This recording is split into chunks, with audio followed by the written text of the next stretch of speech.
Everything should be running again. I'm gonna go grab my snack. Please yell at the internet to come back if you left.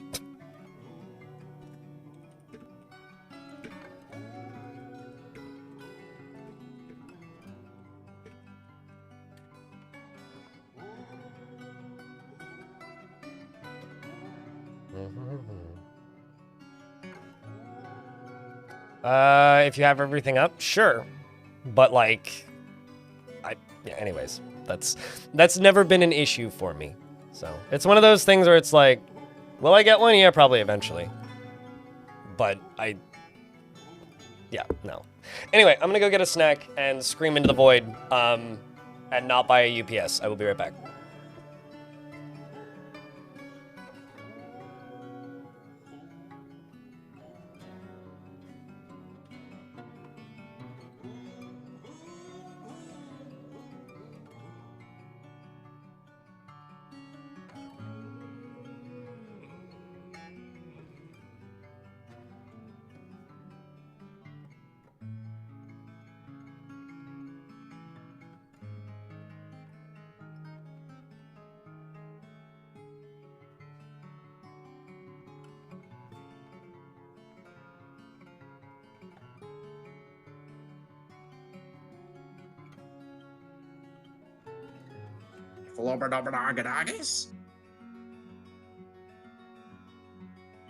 See how he bites off the shell to get at the nut?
Bring out your dead!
All right.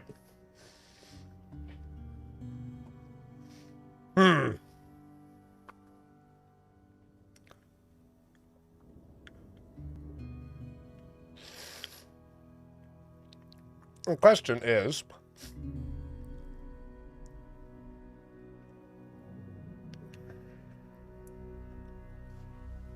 well, that's good.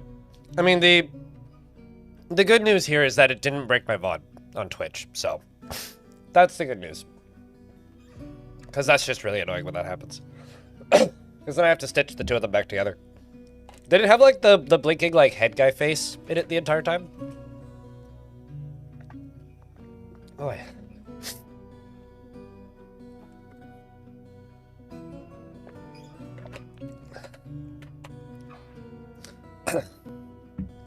Also bioactive, since you're here. Out of curiosity, you did witness your dwarf die like 90 seconds after it got named, right?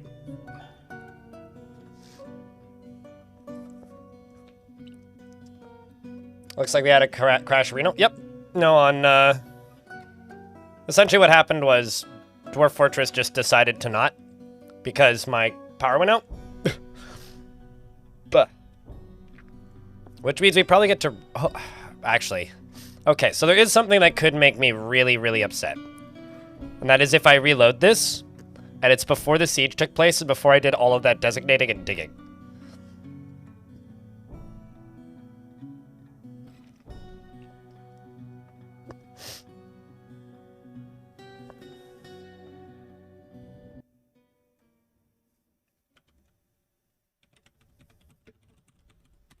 I think this was after I had to do the designating, but we'll see in a second.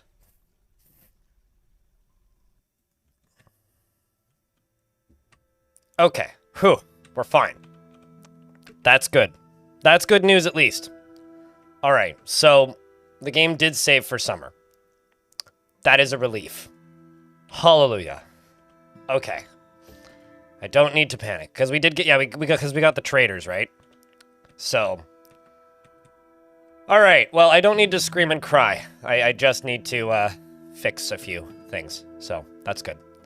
Anyways, we're back. Hi. Hi, chat. You guys, you're still there. Still out there in the wild. You still in the universe, still watching. To those of you who made it through, I apologize for that crash. You know, the stream went down because the power went out. Not much I can do about that. Even if I did have a UPS, it would have gone down. So, yeah. That's it. That's actually the main reason that I don't own a UPS, since me and Twitch chat were talking about that briefly.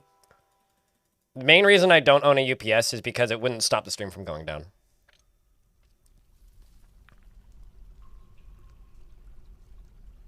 Unless, like, my whole router and everything was connected, but... At least in my current setup, the way things are laid out, it wouldn't stop the stream from going down. So, you know, it is what it is.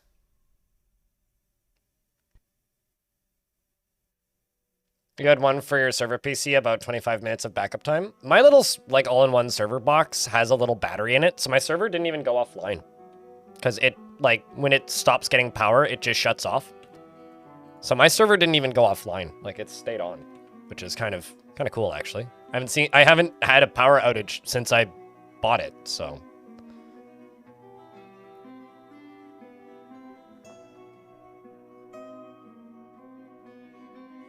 You had one for your server PC, about 25 minutes of backup times, one for your main router, your modern access point, your modem access point, which was good for about 3 hours. Basically never lost internet, that's the key. Yeah, no, makes sense.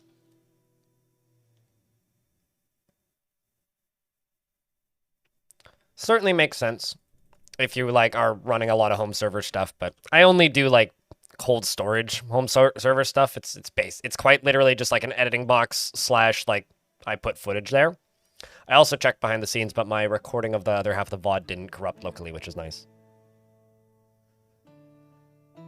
Oopsies, that's not what I wanted to do. What the fuck am I doing? Why am I assigning random dwarves that don't need coffins to this? I mean, they'd like it, but they don't need it. Alright.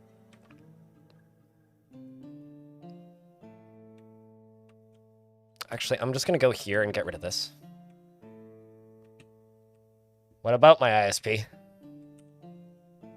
I mean, I currently hate my ISP. I'm gonna try and get a new one as soon as I possibly can. Sooner than later, ideally. But what about my ISP?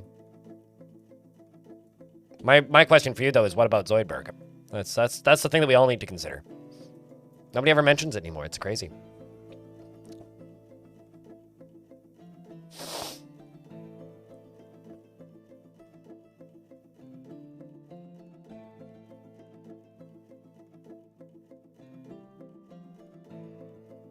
I like Zoidberg. Someone over there. What are you talking about?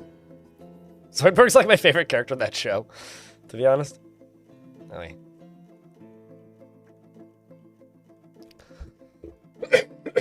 But for everybody watching the YouTube stream, doubly at this point, if you didn't do it already on the last stream, that's cool. But if you did do it on the last stream and haven't done it again, please leave a like on the stream.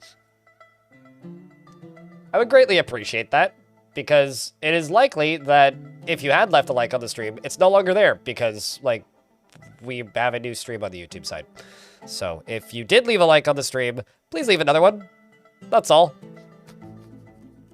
Please and thank you. I'd greatly appreciate that if you would do that.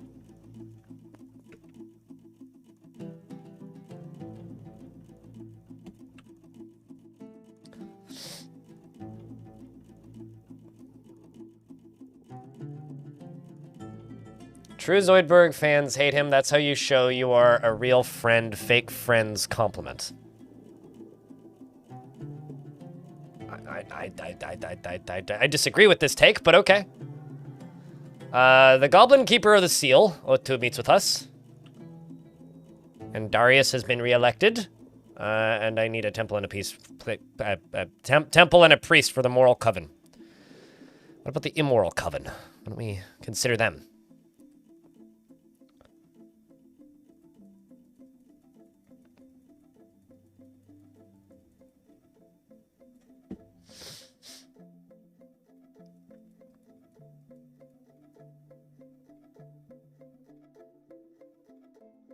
I mean, that is true. No one likes Zoidberg noises.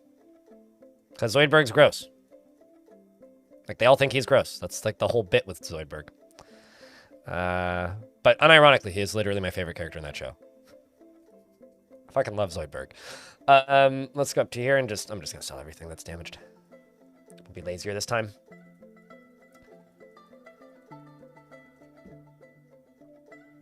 Any suggestions? I mean, you could look at the Dwarf Fortress subreddit and see some screenshots of Dwarf Fortress. I feel like whenever I try to emulate actual things, it just ends up looking bad, and I end up hating it. Or, like, things from movies. So usually what I do if I need inspiration is I just start digging and see what happens, but I guess I'm, like, a professional at winging it.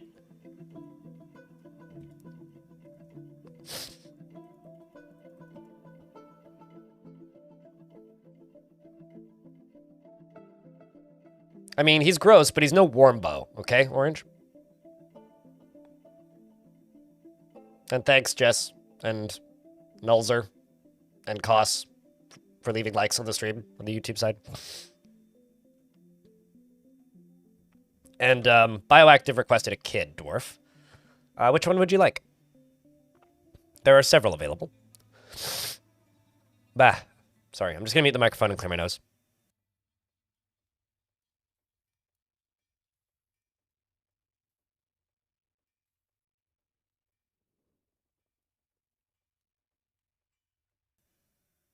Hey, yeah, this fort does kind of look like a chainsaw, but that wasn't intentional.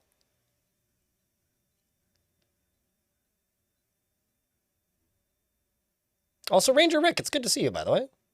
I've completely dismembered a goblin in adventure mode, and he's just lying there trying to bite you. I mean, congratulations, you found the Black Knight. Something, bite your legs off. You can get a dwarf named if you get the redemption, which you need to redeem the name something thingy. It's not sub-only or anything specific like that. It's literally just, you just need the redemption. I'm just going to pick one. We'll give you Kvish, the oldest one. 13. The lucky number of Bioactive, who apparently just... The second. A motherfucking chainsaw. What? That chainsaw? You don't have any bloody arms! Yes, it's true. He does not generally seek retribution for his past wrongs. He's careful with resources when working on projects. And thank you very much, Von Galactic, for the raid. My power went out, and my stream went offline for like 90 seconds. So I'm getting over the annoyance of that. But thanks for the raid. Appreciate it. Space Potate, hello. Von Galactic, Dream and Spirit, Zalia, good morning. I mean, afternoon. Internet morning, we'll go with. Hey, chat, can I get a round of beers for the siegers? How are you liking the sieging? I don't like the part where my power goes out, but the patch is great.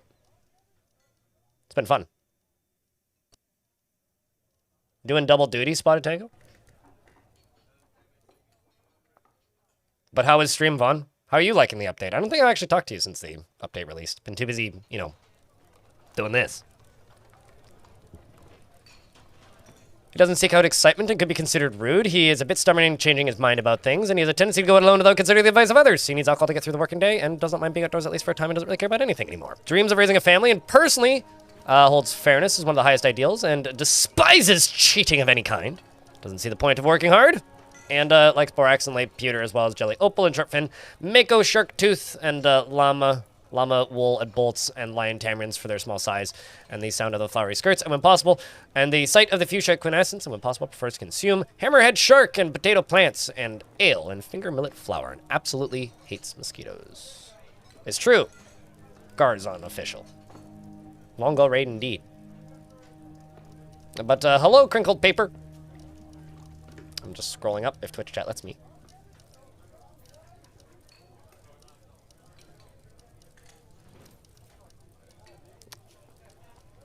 And everybody else who came in from the raid.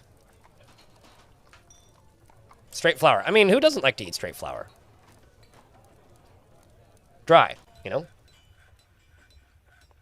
I used to be able to read them way faster back when it was all on one screen, Garzon official.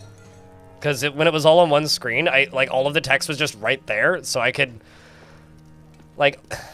because I barely even, I don't even see the text anymore. I see like the first two words of each trait, and then my brain just auto-completes it. So, it has been a minute. What have you been up to, Ranger Rick? But yeah, no, this update's been great, at least for me. We just had a siege, as you can see. There's blood everywhere, which is really funny because it took a while for me to actually get sieged in this fort. We're in year 5, and that was the first siege. So it took a very long time for those goblins to get around to coming over to my front door and knocking my stuff over.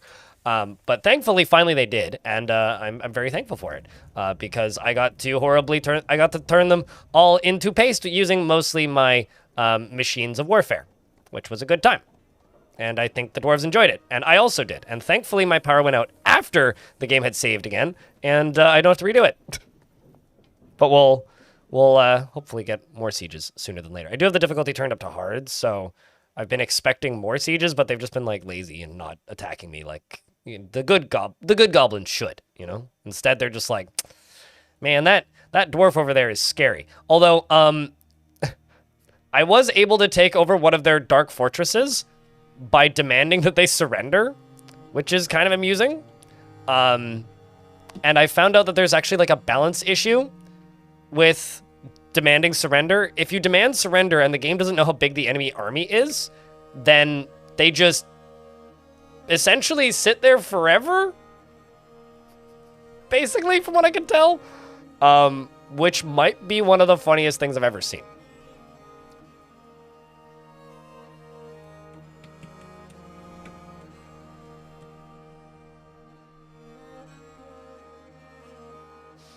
Just got done watching the Strange Tomb vid yesterday. Oh, cheers. Hope you enjoyed it. Hear people toast flour and put it on wine? Yeah, it's a strange culture, the dwarves. It's like they make biscuits out of nothing but... So they made a cheese roast in this fort yesterday, which was literally just 4 different kinds of cheese. It was like a like a cow cheese roast. It was cow cheese, donkey cheese, pig cheese, and dwarf cheese. So, you know, maybe they're actually just me when I'm stoned and just eating a brick of cheese. Like, I've been there. It's a cheese platter? Yeah, but baked together. So it's like if you took a cheese platter and put it into a pie tin and baked it, you know?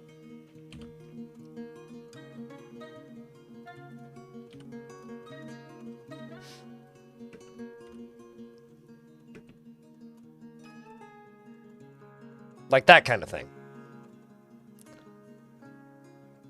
Meanwhile, YouTube chat, you know, that's a good idea. I'm gonna go make a quesadilla. You know, honestly, yeah, it is kind of just like a cheese quesadilla minus the wrap. Sounds great. Can you have one? You know, actually, now that I think about it, I've had cheese balls before. They were delicious. So, oh, I have to redo this. I was gonna make tree bombs. Oopsies, that's not what I need. Over here, where I just channel underneath these trees. And then put not stuff, that just put supports underneath them and then pull a lever and cause them all to cave in. So I'm gonna try and do that. Although knowing my luck, it won't work. But we'll see.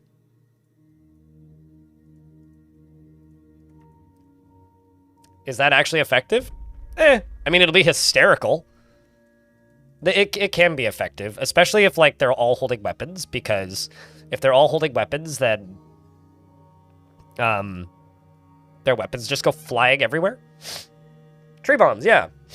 It's when you cave in trees on people. It's when you go entirely underneath a tree and remove all of the natural support of the tree, and then pull a lever to drop the trees on everything around them. One of them isn't flooded, but no, that was not on I didn't do that intentionally. I mean, this one isn't flooded, but, I didn't flood this. Well, this one's dry, I guess. It's this lower one down here that's flooded. But no, it generated like this. Sorry, I need to clear my nose.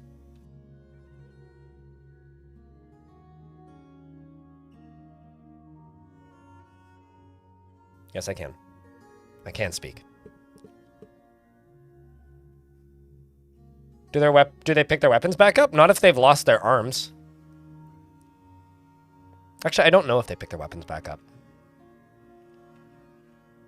Yeah, I did. We were talking a little bit about the new Steam stuff. The new Steam gear things. I'm curious about that all-in-one PC thingy. Mostly because, like, I'm kind of in the market for a device like that, but it highly depends on the price point.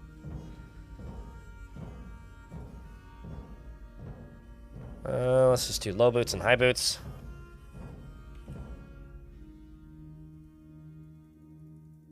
Mostly because I don't want the leather ones.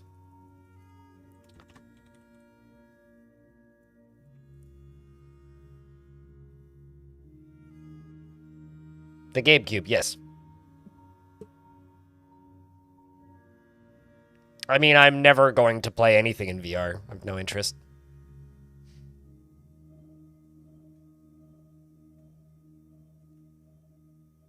Price like a PC as opposed to a console. I'm going to reiterate exactly the same thing I said earlier, so sorry to those of you who were here earlier who heard me say that. No shit. Consoles are priced like a PC. Like, come on. Have you seen how much a fucking PlayStation costs? Like, the basic one's $1,000 here. Like, of course it's gonna be priced like a PC. They just saying it how it is instead of, like, pretending they're still selling consoles to people. Have you seen how much a PlayStation is? Look how much a PlayStation is. PlayStation with, like, one game and an extra controller is like $1,000. Well, I mean, everything's an Xbox, so my phone's an Xbox already. I don't need an Xbox. It's fine. Way ahead of it. That first dwarf had hammer skills. Do you have the personality traits? Ooh. Doesn't seek out excitement. Well then. Does have martial prowess, though.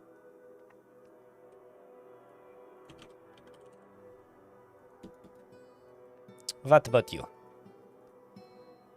No military skills? You dream of mastering skill? I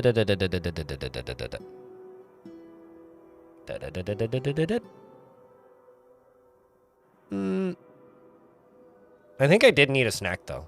I'm feeling a lot better. I mean, my nose is still running, but I needed that snack is what I'm trying to say. You can go into this squad, though. Leather worker. This is going to be a big migrant wave, I think.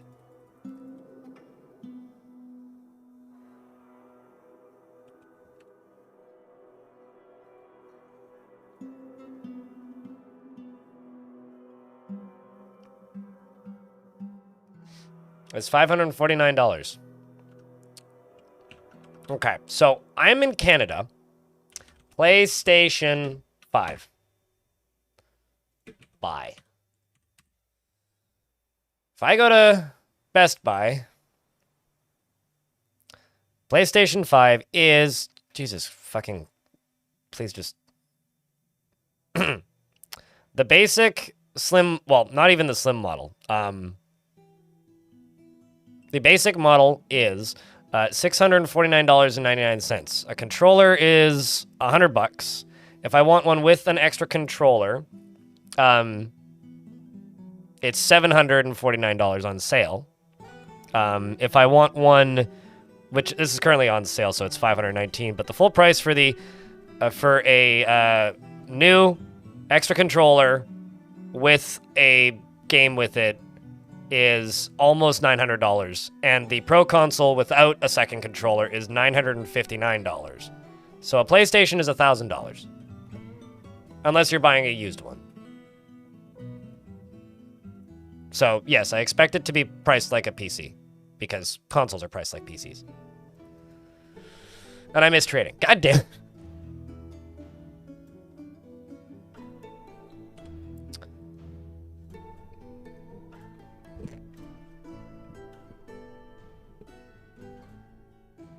I mean, what Gabriel's pretty much correct in the YouTube chat, which is they're just standardized PCs. They're easier. They're just like more consistent PCs at this point, basically. I mean, how much is a Switch 2? Sorry, I'm getting derailed here, but Switch 2, Nintendo Switch 2, Best Buy is 609. Okay, with Mario Kart, it's $699 in Canada. So after taxes, that's like $700 for a fucking Switch. And that only comes with like 2 Joy-Cons. Like you don't even get like an actual controller with that.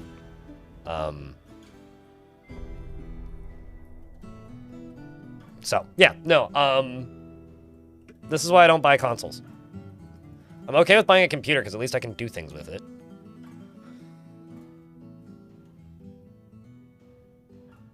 I actually don't know how much the 1 terabyte Steam Deck is. I haven't looked at that in a while.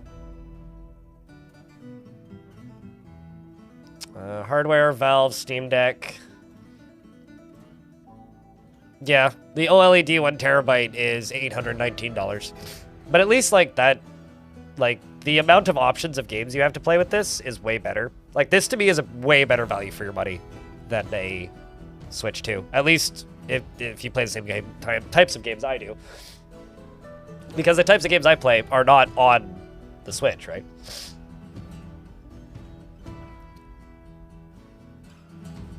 I mean, that's why I have a computer plugged into my TV.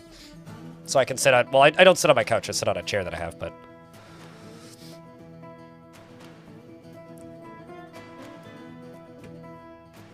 Okay, so let's go all the way down here.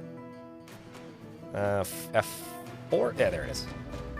So this right here, hopefully nobody got stuck in here. That's good, nobody did. I'm gonna go turn this on.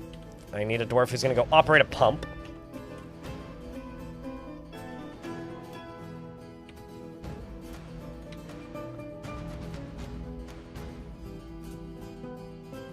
Is your minecart powered? No. No, it is not.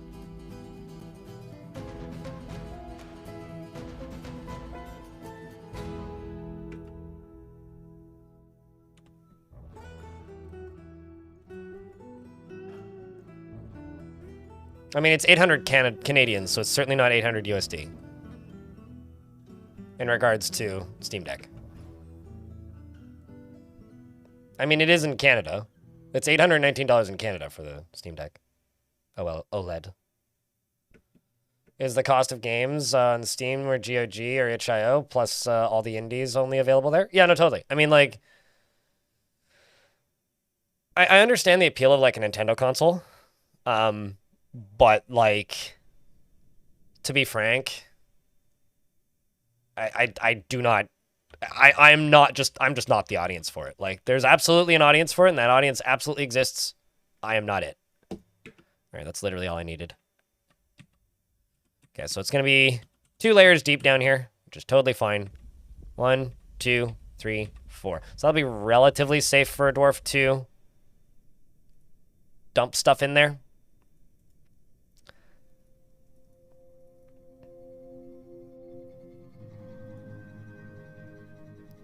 And this I can get rid of. Put 2 wall pieces right here. I can deconstruct these wall pieces.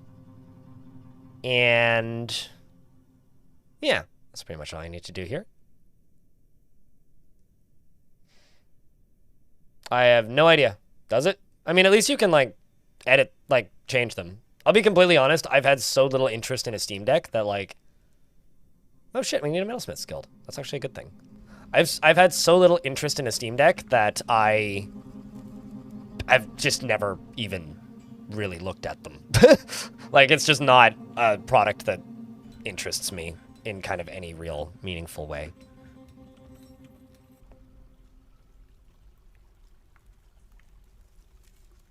Am I making a magma dump? Yep. It may also end up transporting stuff up as well, but we'll see. Let's go back down.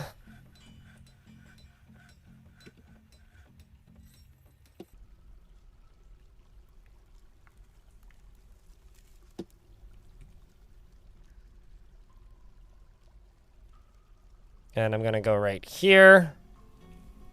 And I'm going to remove all the brakes and point you right there.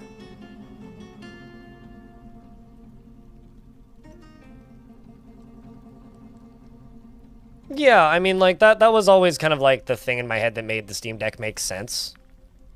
Is that, oh, well, if you have a Steam Deck, it's because... If you buy a Steam Deck, it's because you travel a lot. Like, that's been my, like, idea in my head as to why that product makes sense for as long as it's existed, more or less. Okay, so this minecart is going to go this way when it's full after 28 days. Then it's going to have a second stop, which is going to be right here, which is going to keep going forward always. And then it's going to have a stop right here, which is going to keep going that way always. And you're loading corpses. Oopsies. Let's go to here. You're loading them from around here, which is good. Everything but dwarves. So whenever this is full of bodies, and in here it hides the bodies so dwarves don't get disturbed by it. When this is full of bodies, it'll get pushed. And we can make sure that it works by forcing it to go sooner. But it'll go once a month regardless. Or it should. Well, no, it won't actually, but... Once that's done, this is done, and this is done, we can test it out. Which is going to be really easy, which is just simply grab you.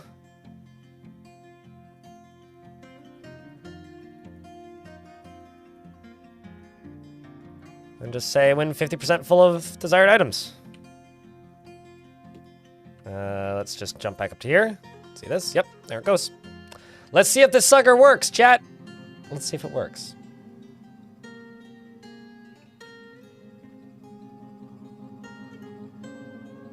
Now, the only problem with this is if the job of the dwarf pushing this minecart gets canceled, it will, and it happens to be on a ramp at the time, it will speed up and probably kill somebody. But only if the job gets canceled. So, hopefully the job doesn't get canceled. And there it goes. No. Okay, so it is actually... I need to add some automation to this. It is actually going to set people on fire. So what I need to do is I need to deconstruct this, go down to maybe about this level, and put a grate in here. Just queue up some rock grates real quick. Rock grates. Put a grate in here. And then a pressure plate, like over here, maybe? No, I'll put the pressure plate on the other side. So like over here. Minecart's trigger.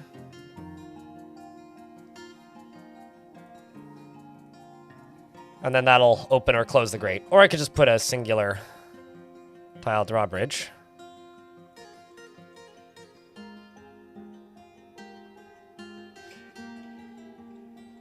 It's always an interesting realization. Well, I mean, I had a suspicion it would, but that just confirmed my suspicion. I'm actually just going to put a...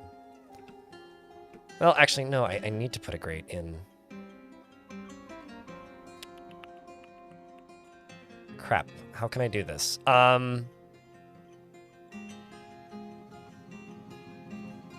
Do I have any lava-safe stone?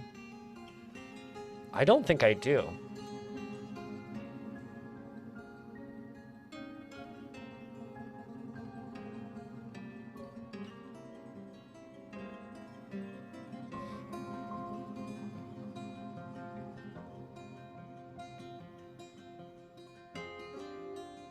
Yeah, I really don't.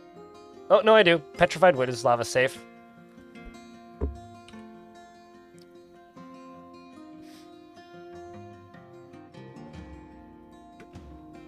Glass is lava safe as well, yeah. You're right.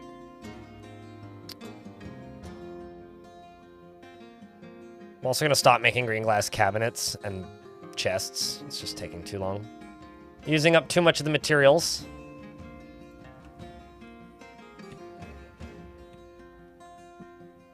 Let's just go over here and just make a bunch of wood furnaces as well. Oh, I also have a bunch of bauxite, it looks like. Oh, no, that's not bauxite, that's salvite. Misread it.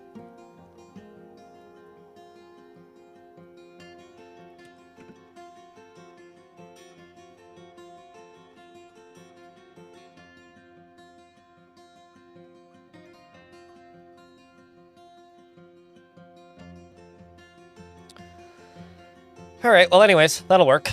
That'll work. That'll work. Yeah, let's just make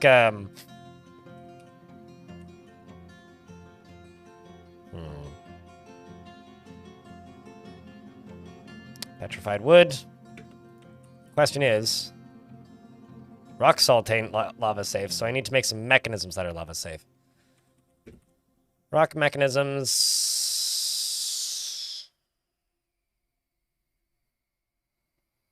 Where the fuck is the sandstone? Oh, I know why I don't have much sandstone. It's because the sandstone is in the aquifer. Also, I got a petrified wood grate. I'll just use that.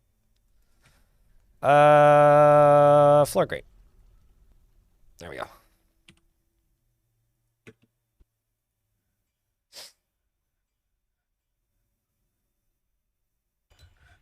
The automatic disintegrator is no longer working up to siege update? Just because I'm not doing something doesn't mean it doesn't work. Of course it works. Yeah. I mean, you can absolutely use, like, drawbridges and pressure plates to destroy stuff, but why do that when I can dump it in the lava? This is more fun.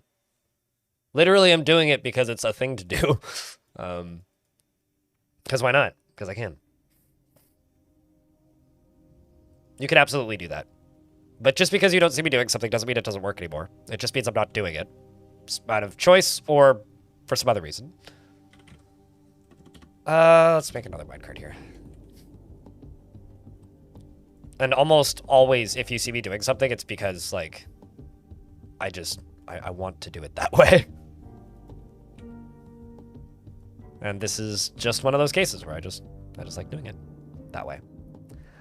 Let's make a wood stockpile. And make a... Well, at least you work.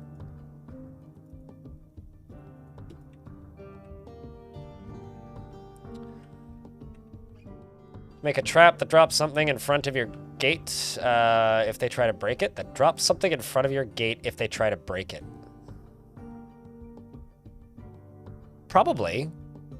As in, like, if they try to break my gate? Probably.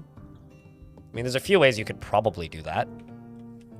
A little bit of creativity, probably. What I was gonna do though is I was gonna make a spike pit for this. I was thinking about maybe putting a bridge over top of this, and then having upright spikes down below, and then dropping them on the spikes.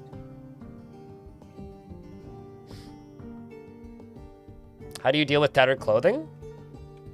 You want to see a life hack? Here, I can use the thing that I just built to show you. See this? This is a corpses pile, right? I can also add refuse to it. No shit. I don't want to throw dwarves in there. We're going to go add refuse. And if I type in this and go to you, I don't want to throw those out. I also don't want to throw this, that, or various other things. But if you go to here and just type in where, after you allow everything, type in where.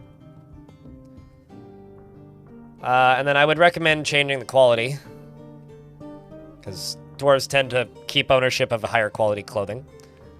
They'll just throw it into the refuse pile. And it'll just go away. Or you could just sell it. I usually sell it, but... Then this, I can set to also.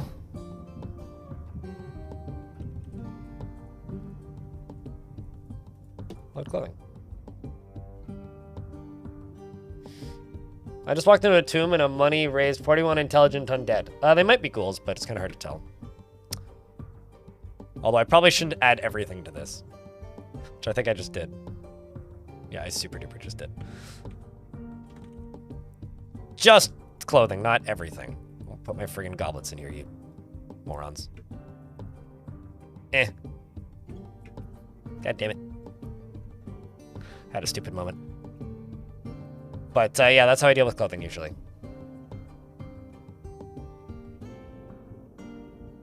Didn't I just designate regular clothes to go in there? Nope. Well, yes, but no. Because refuse in here, oops, by default takes, what's the word? By default, refuse piles take any items that are damaged. But if you prioritize this, then it'll get rid of stuff that is less damaged, if that makes sense. But I did enable everything to be checked in here for a hot second there, which I now need to fix.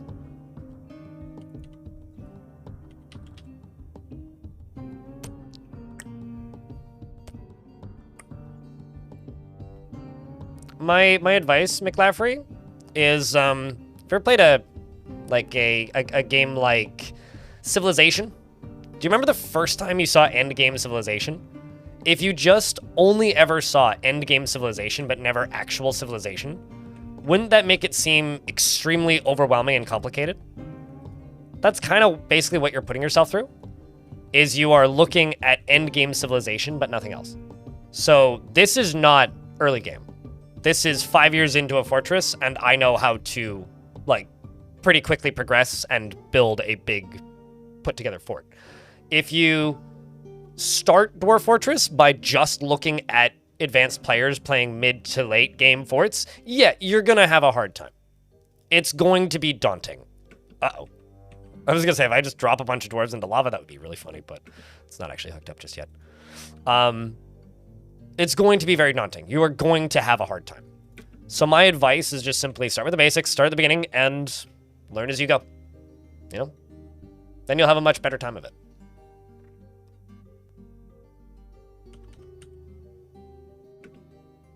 Let's pause the game.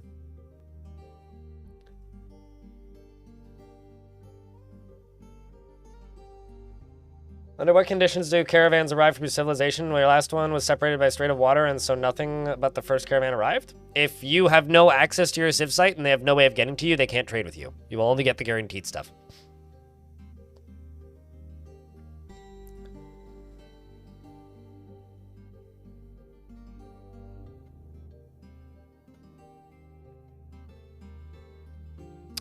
Do not use archers because dwarves can't make arrows. They make bolts, Koi. So don't use archers. Use crossbows and use bolts. Just dwarves shouldn't use bows. They really should take that out of the defaults. They will never work properly and they can't work properly. Unless the games change pretty fundamentally. Unless they change them. But there may be conflicts, Koi. So So go to that squad. Just click ammo and make sure that they actually have ammo assigned. That's the first thing. Make sure that it's accessible. And if you do have ammo, but there's none available, the other thing that you could do, I need to make quivers. The other thing that you could do is you could go to standing orders and go to others and then go to hunter ammunition and see if they have claimed all of your ammo. The problem is we have 3 different ammo screens in 3 different places. Watch my getting started tutorial. Tarnish dash. That's it. Dwarves need alcohol, not water. Do not let your dwarves drink water. It will piss them off. Dwarves need to take breaks and need time to socialize. If you don't give them breaks and don't give them time to socialize, they will go nuts. Yes, sometimes your dwarves will spend a lot of time in the tavern. Let them do that. Build doors and station animals outside using, what's it called? Pastures. Pasture zones. So that dwarves can, not get attacked by were creatures. Hey chat, can I get a round of beers for Jonathan CM for the brand new Prime sub? I was gonna look something up in here and then I completely forgot what it was. Oh, that's what I was gonna do. I'm gonna follow that dwarf.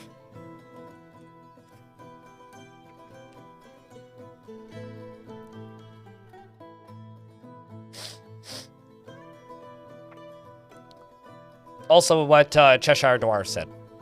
I really wish that, or hope, that if a future update comes with a ammunition screen, like if I just hit, like open up this screen, I think there should just be ammunition. Or maybe like under labor, ammunition or something. That just groups all of the ammo screens into one thing, shows all of your siege engines and lets you like enable them all or disable them all or enable specific ones. And says like what ammo is assigned to where and shows all your squads because like there are 3 different ammo screens in 3 different locations in the game that do different things that all look the same once you open them.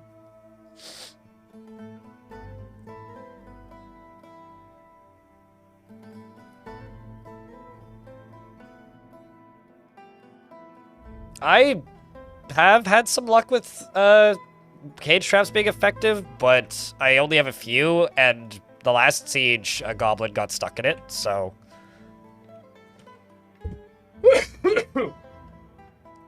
Apologies. Alright, let's see if this works.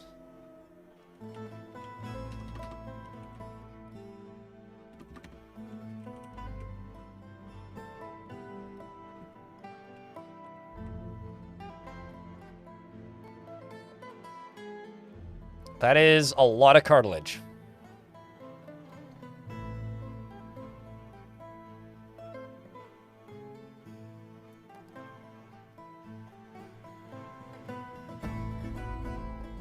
You don't need to hope for that. Putnam is working on it, but it's one of those things where like the UI needs to be completely reprogrammed to make it function that way again, ambiguous Britain. Maybe just play adventure mode because that has full keyboard support. Also, I think DF Hack adds some of the keyboard support back in. I have no interest in ever playing the game with a keyboard again, so. Mad Lab, the Scholar, has been taken by a Fey Mood, who was the most pissed off dwarf for a second there. Who's less pissed off. Still stressed, though. Wonder what you're going for. Ah, Krasdorf shop. Got it.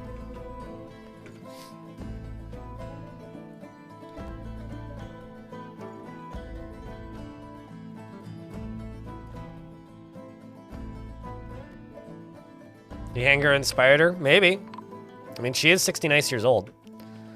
We're about to turn these thieves into pincushions. And then they run away. As soon as they get here. As soon as they arrived, they scattered. I think it's time to butcher some animals, too.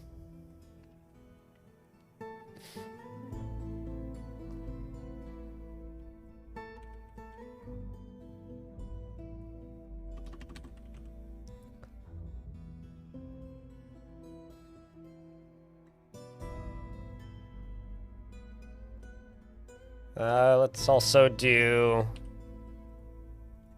some dogs.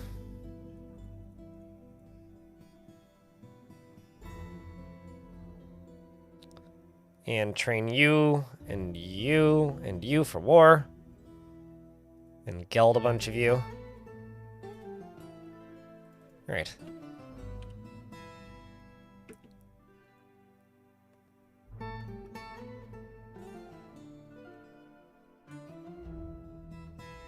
Well, I mean, the way the game's working now, you shouldn't have 100 individual bolts stacked that aren't stacked anymore, because you just shouldn't have that happen, because unless you're doing the old style of ammo conservation, which I personally, in my opinion, at this point is kind of pointless, you aren't going to be in situations where you have unstacked ammo because it's just going to be broken.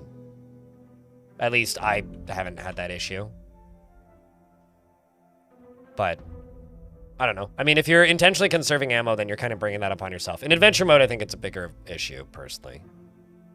Having to re-pick up every single arrow that you shoot individually is a bit of a pain. Same with bolts. What was I going to do? Right.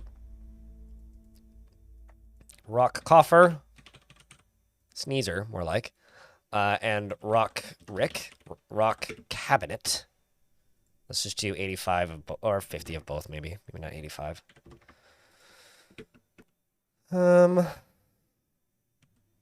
I need to finish that metalsmith's guild, which is going over here. Before I completely forget.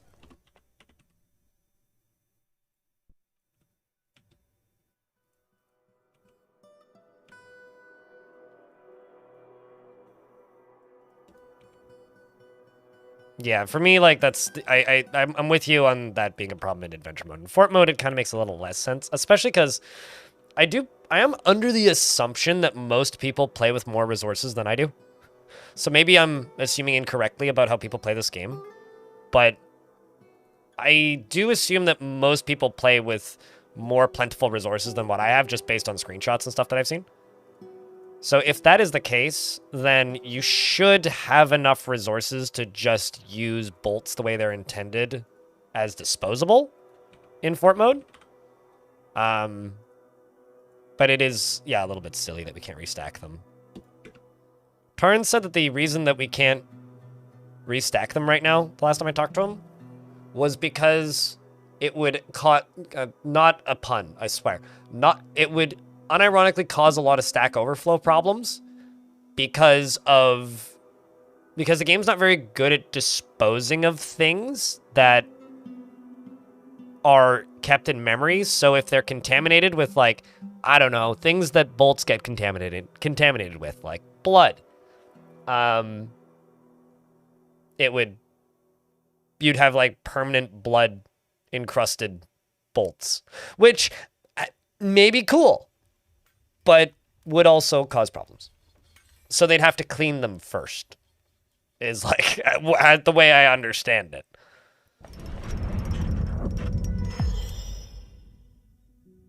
And MadLab, the scholar, has created Kodor Medtob, a rock salt toy boat, and offers it to the music of beans. Well, that's kind of adorable.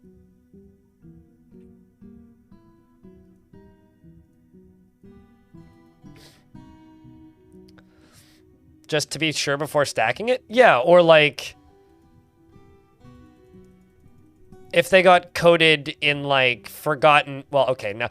Actually, what would happen, if that actually was a thing, what would happen is people would just try to make permanently poisoned bolts, wouldn't they? Why am I even thinking about this? People would use that to their advantage.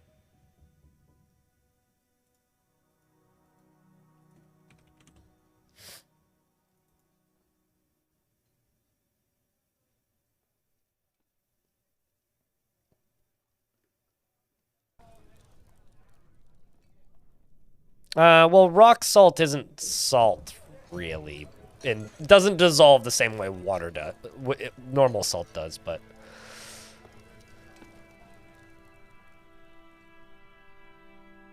do you have any advice for someone with a moderate amount of experience who wants to make their forts look prettier? Build in the caverns. Try and make a home in the stalactites, and use the space you have. Force yourself to play the game with limitations. That's my advice on how to make your forts look better. Because it makes, if you play that way, it makes avoiding, or it makes avoiding, like, your own tendencies a lot harder. So if you tend to, like, not do a very good job, like, or if you force yourself to keep everything symmetrical, as an example, or like if you have a hard time not building a certain way, your best bet is to do that. Force yourself to play with limits. Oh shit! I should remove hides.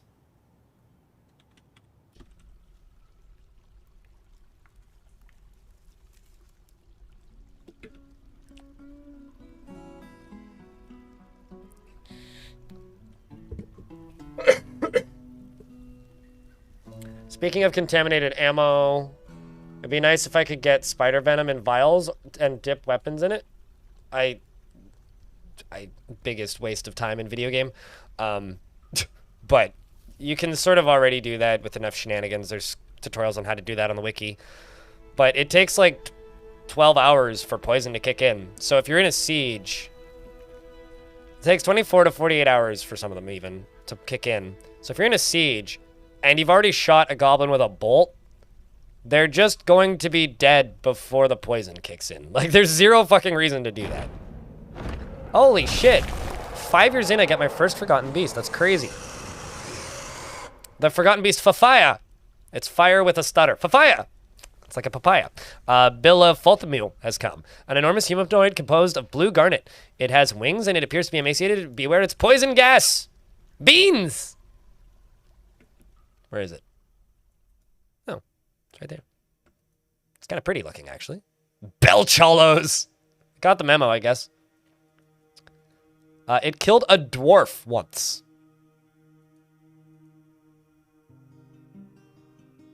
Huh.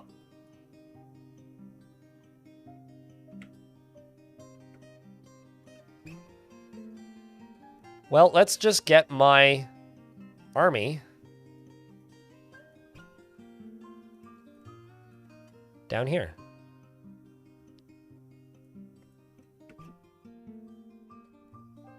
What could possibly go wrong, right?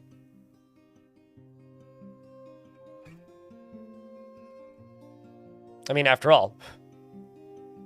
Hey, chat, can I get a round of beers for good luck? Let's sign everybody up and send them to the party zone.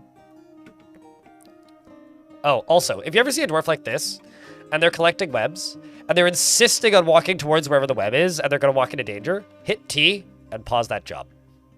It's literally all you need to do. Just hit T and pause the job. They will stop and go back to what they were supposed to be doing.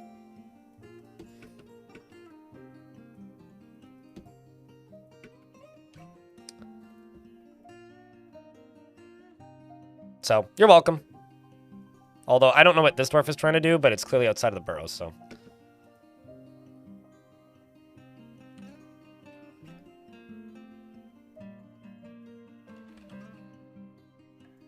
Huh? Buddy, what are you doing? Can I... Are you stuck? Are you not able to get here? This Forgotten Beast obeying my burrows. How kind of it. To battle, yes.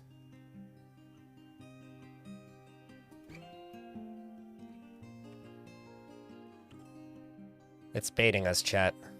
We're all going to get poisoned. It's a matter of time. It is going to happen. My noses. Well, actually, hold up. No, I'm not going to do that. I'm going to station them all back here. Well, I was going to just tell one dwarf to go stand right there, but it seems that Lightast got the ambush anyway. It's been hit by a bolt, which actually hit it in the head, which fractured it. So she already hit it in the head. All right, so far so good. She fires another bolt and it missed, I think. I saw a bolt go flying past her. And that was a rhino bolt, too. Imagine if she hit it with a steel bolt. Like, it's literally made of bones. I can also finally use my hospital. I haven't needed it yet, which is kind of amazing. Mealbone bolt, which hits it in the leg, fracturing it. Fires another one. More Marks dwarves are coming. There's bolts flying through like the very thin points of access and entry.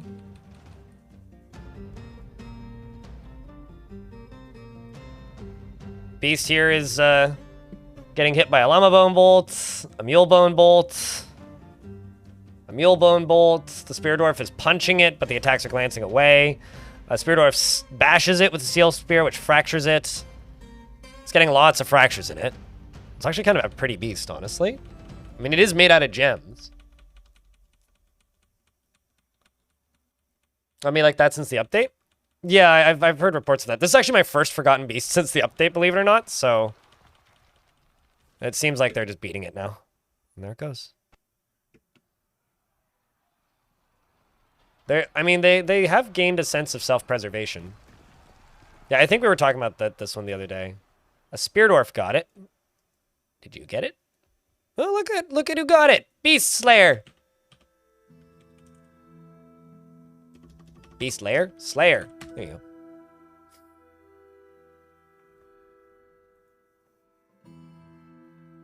Well done, dwarves.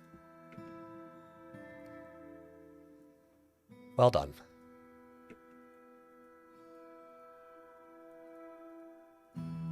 And actually, I'm going to pause this.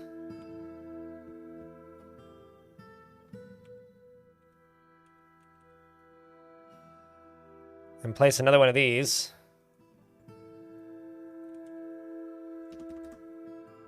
Just gonna go down to corpses. I'm actually gonna throw the corpse of it up here. But this artifact toy boat is a rock salt toy boat. All craftsmanship is of the highest quality. It is studded with steel, and the object menaces with spikes of rock salt. On the item is an image of Taters, the dwarf, and scepters and sardonyx. Taters is surrounded by the scepters. The orc relates to the dwarf Doran. On the item is an image of Doran Attic Frog, the dwarf in llama wool. The item is an image of a square cut gem in horse bone. Well, that's nice. I guess like that really upset dwarf has gotten happier and is making this as a thank you gift for the glorious Baron who has helped improve their life by allowing them to go study instead of, you know, do normally more other dwarfy things. This right here is going to be a metalsmith's guild before I forget, and then I'm going to go see if they all die of poison.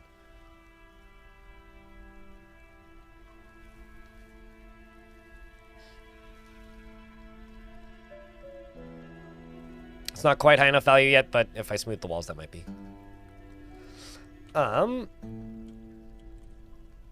Let's see. Are you going to all die?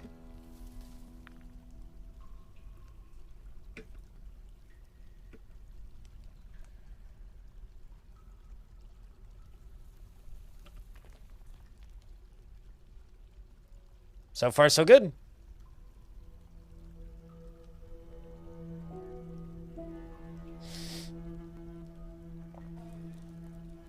Is it just a decoration? Dwarves can't read slabs in fort mode, so you're safe. It's a very easy way to get the secrets of life and death in adventure mode, though.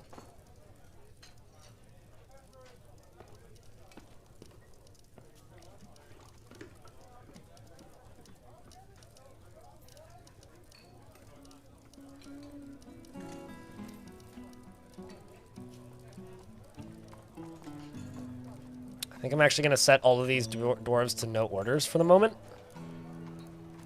Just turn off training. Go up to here. Turn off training, because I have a bunch of dwarves that need a break. Like, they all have a lot of needs they got to go fulfill. And this can get turned off.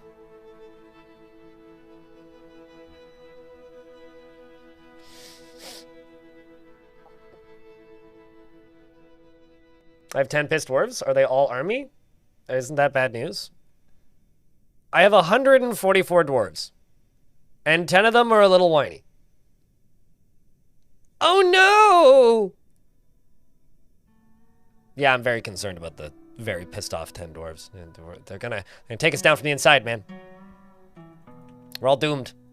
Our days are numbered due to the not even a dozen really pissed off dwarves. I literally went like 2 years in this fort without having a single red face. Like, we're fine. don't even worry about it. We had one siege, and a bunch of dwarves had to haul bodies. And that is a little bit upsetting. Our days are numbered because there is a calendar. Yeah, no, that's true. We are literally keeping track of them and counting. So... Yeah, no, I'm not super concerned. It could be the poison? I mean, no. Yeah. I mean, maybe. I am going to set this Metalsmith's Guild to citizens. Oh my god, which one of you morons brought a KB? Which one of you fuckers did it? I won't do anything about it, but I will complain loudly.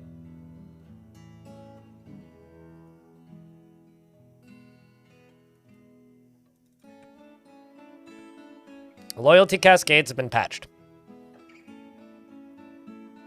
Like, they literally don't happen.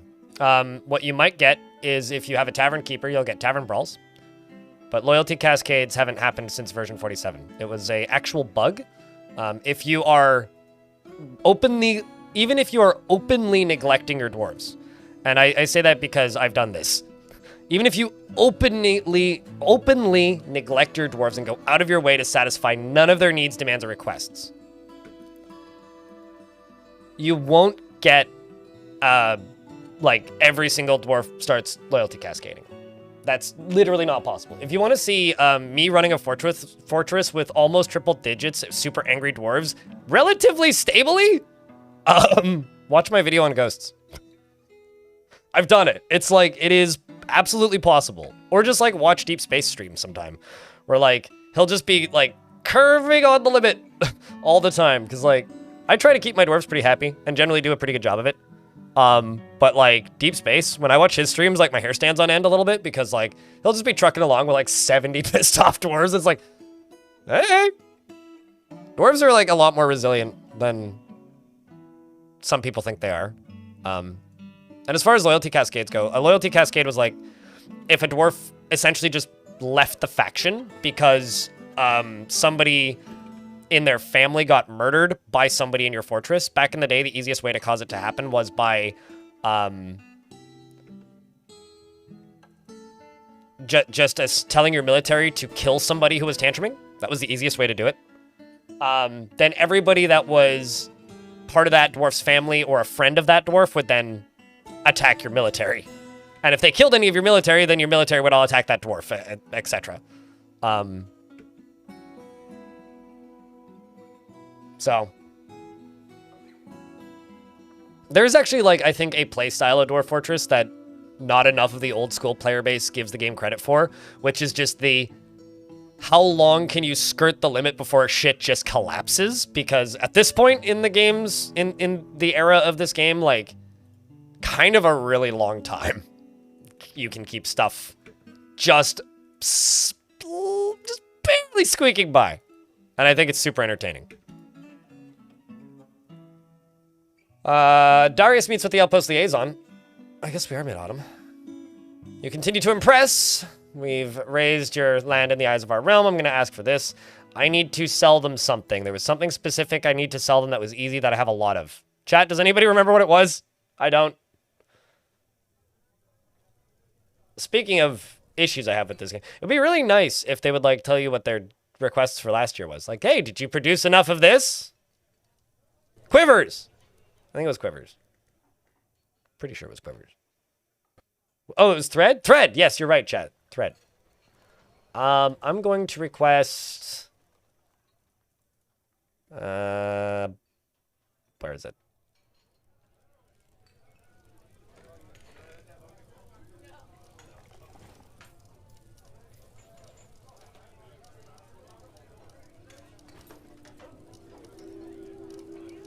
Why can't I find boulders? It's literally stone. There it is. Lignite, please. My eyes are failing me today. I mean, they fail me most days, but they're failing me worse than usual at the moment. Lignite. Done. I don't know if the traders have left. It'd be kind of annoying if they did. Blocks? Thread.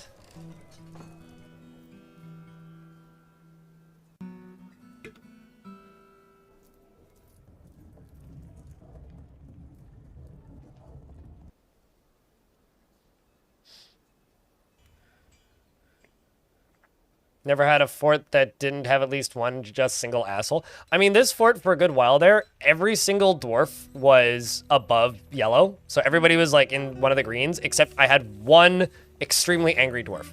There's like one pissed off dwarf who's now Mad Lab. He's one of my scholars. She's one of my scholars, rather. She's the one who just made the boat.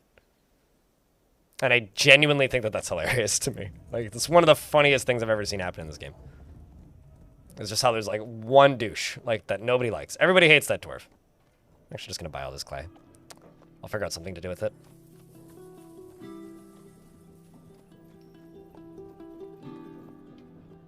Nope. Okay. Done. You right here.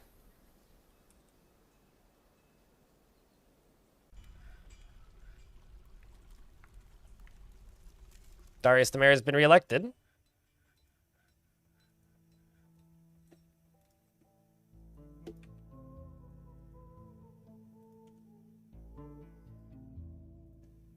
How's the value of you?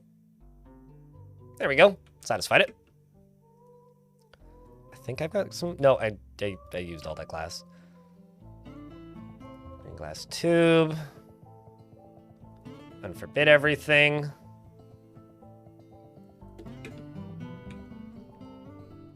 Let's just do gem windows then. Oh, some migrants have arrived. Fortunately, these ones won't get the generational trauma of seeing the piles and piles and piles of dead goblins like the last one. The best thing to happen to a sad dwarf is to make an artifact and then they become miserable all they want, but they won't tantrum. You know what's really funny? Is if you have a really sad dwarf, slot that, and then they get put in prison. And, actually, this isn't funny, it's really fucked up. And then they go to prison, right? Which is great, because you got an upset dwarf that's in prison. But if they go insane while in prison and lose their mind, so they, like, they cease to have personhood, the dwarves will just bring them food and water forever. So you can quite literally have a dwarf live their entire life as a vegetable. And I've had it happen a couple of times, where, like, a dwarf will, like, go melancholy or something while in prison.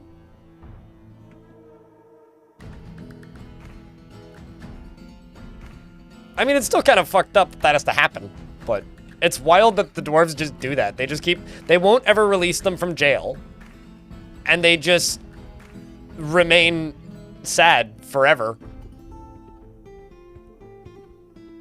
It's kind of grim.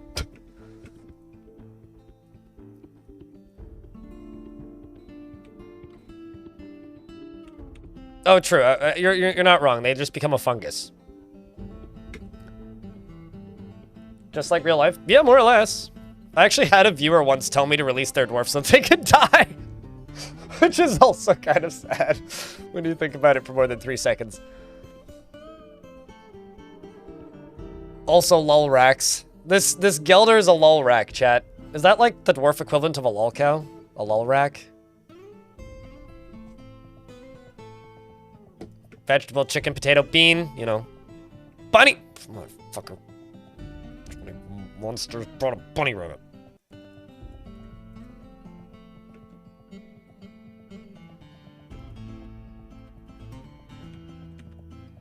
We are in an ad break. I will unpause the game when the ads are done.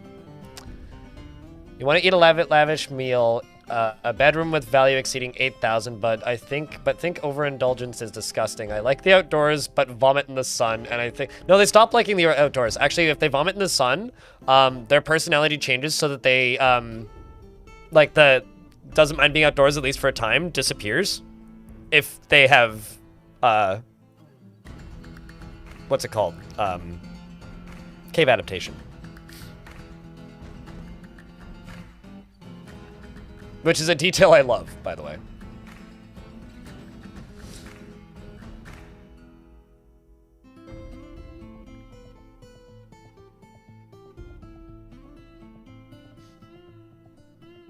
Yo, how do you get dwarves happy and you got taverns, desk plates, tier, and rooms for everyone? Some dwarves are just broken, but misgenerators is like the cheesy way to do it.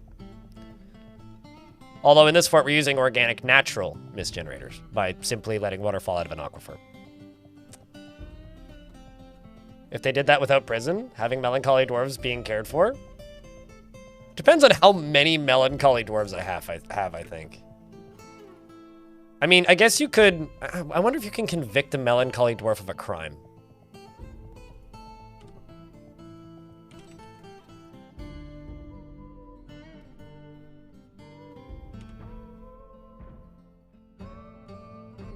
I don't actually know.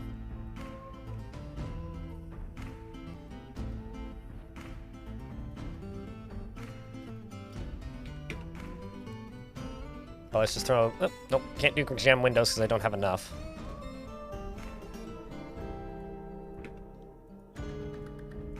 Tons of gems, though. So we'll get a bunch of gems made. Can you make a water...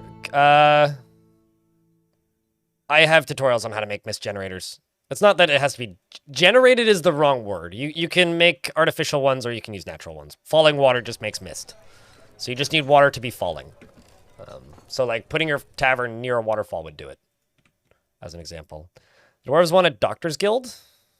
This is my hospital, so maybe the doctor's guild should go right here.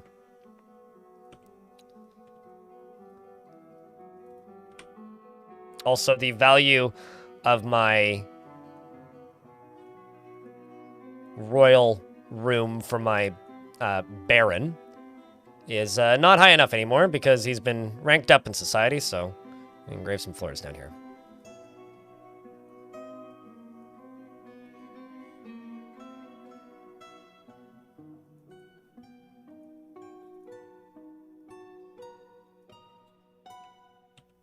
We'll see what this does, if anything.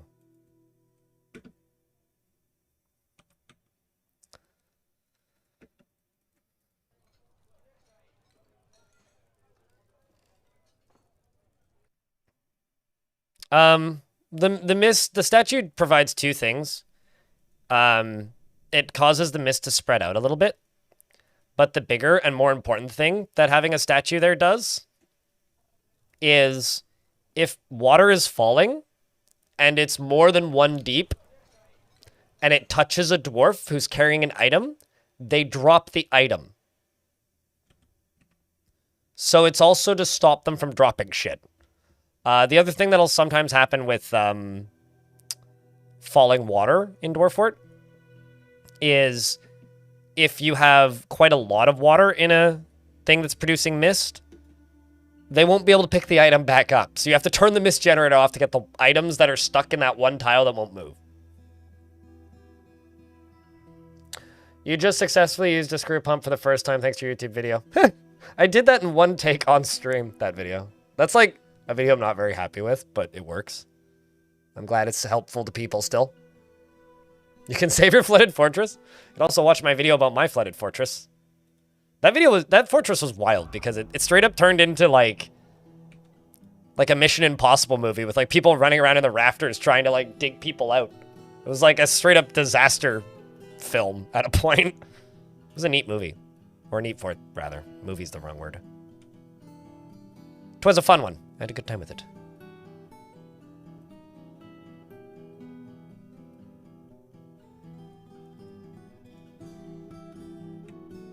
But congratulations on that. Chat, can I get a bunch of water for our friend here successfully using the screw pump? Yeah, I'm always kind of amazed when people are like, I've never used screw pumps before. And my question to them is always, how do you deal with your flooded, like, how do you unflood a fortress then? It's like, oh, I just retired. Oh, well, there you go. It's always my assumption that they just retire it.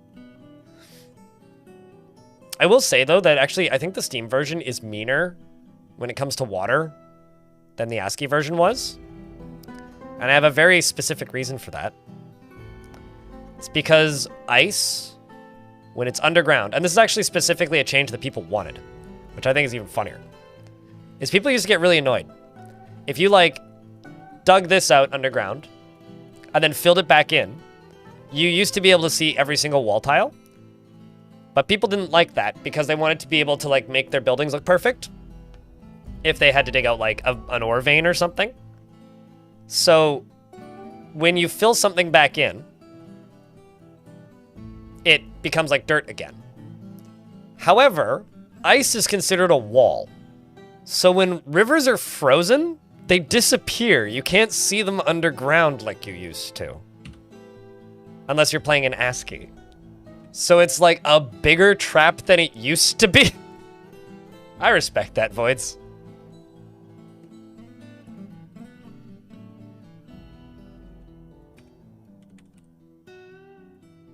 I respect it. I think it's funny, Clino. I mean, it got me a couple times. Floods are just migration events with extra steps. True, yeah. Wait, as in like your dwarves migrating out of the fortress, or just to make sure I'm getting the order right?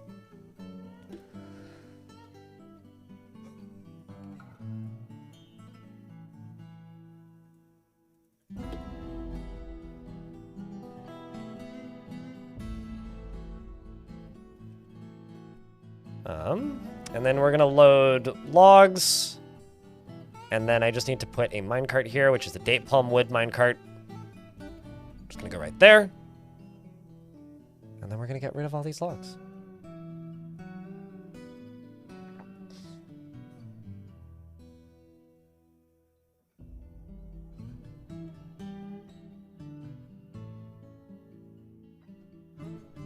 Why did it get moved? The heck? Oh, probably because they had to they constructed the thing underneath it. Another Helix has been found at half day's travel to the east. Good lord. There's a lot of Helixes in this world now.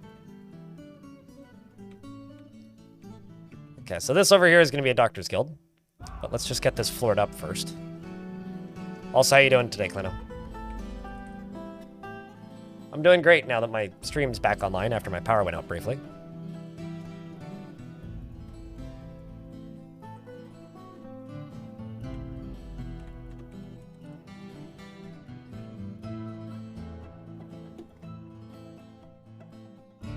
When starting a new fort, do you ever think that blank canvas feeling? Sometimes, yeah, not usually.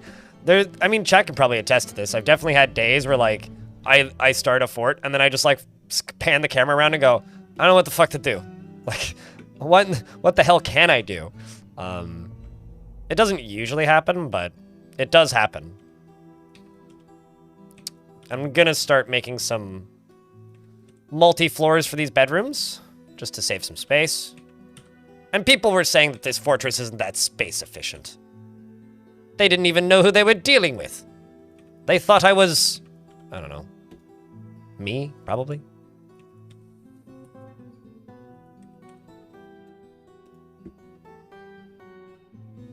I mean, you know, honestly, like my vampire fort video that I did, that fort was a clusterfuck because I reclaimed it and I did this intentionally. Back when the volcanoes still erupted due to that bug, which has since been fixed. They no longer do that. So I guess it's in a way it's kind of neat that I managed to preserve it in that video. So I just had that infinitely self-reshaping landmass of ice next to the fort. It was pretty cool in a weird way, but also kind of terrifying because it was just constant cave-in sounds. Do I still do fort reviews? I have not done a fort review in multiple years and have zero intention of ever doing them again. At least in the format that I did them. They just stopped making sense, and they were the least popular thing I did on the channel by a lot. And the only real result was I just had people getting upset with me when I didn't cover their fortresses quick enough.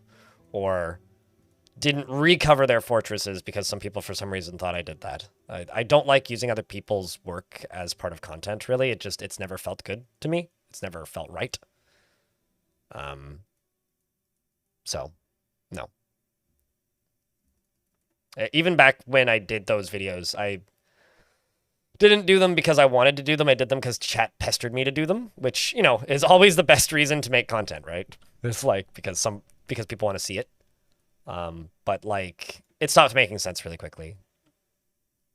And I didn't like showing off bad forts because then people would just like kind of clown. I was worried people would just clown on people.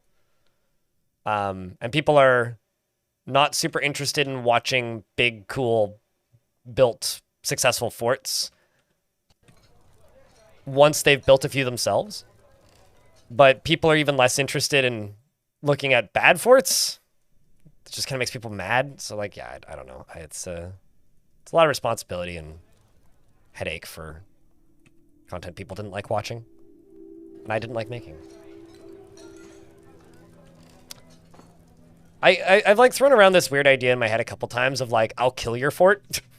So just like although the way that it's always formed in my head is like as like a weekend stream event or something where I just take a bunch of people's save files and try and like set the fort on fire as quickly as possible.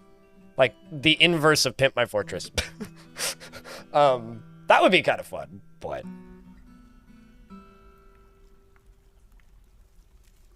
you're done with being a corporate drone and you're off to lurk. Now you're just a view drone. What's the best way to find a vampire? Generate a world what has them. Turn up the frequency of them in Advanced World Gen. Or play adventure mode and then repeatedly punch statues or roll dice until you become one, with a lot of saves coming. And then walk to that location and then retire. Oh, wait, you mean find a vampire as in like there's one in your fortress that's killing your... So this is in YouTube chat. I didn't read the second half of the message. That's my bad. What's the best way to find a vampire? Lock everybody in the tavern, and the last one to get thirsty is the vampire. That's probably the easiest way to do it. Then there's the silly life hack way, which sounds like a joke when I say it, but isn't. Knock down all the walls. I'm not joking. Like, knock down every wall in your fortress. If you knock down every wall in your fortress, the next time the vampire eats somebody, everybody will see it. So knock down all the walls, put windows in the bedrooms, or lock everybody in the tavern and tell somebody, and don't let them drink. Assuming you don't have a tavern keeper. If you have a tavern keeper, then that trick don't work.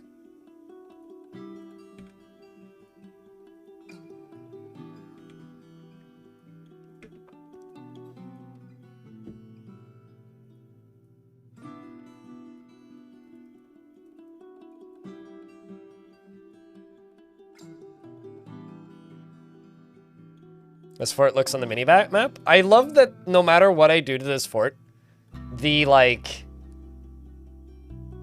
tavern, like, the hospital tavern and this either looks like a cartoony phaser gun with a hand on it or a duck head. That's what I like about this fort. Because that was completely unintended, but looking at it, it's like, why is there a duck surrounded by honeycombs? Sergeant Donut, naturally you can have a dwarf with a beardeth in the militarth. You get Deller. Deller Donut. Dorfensturf.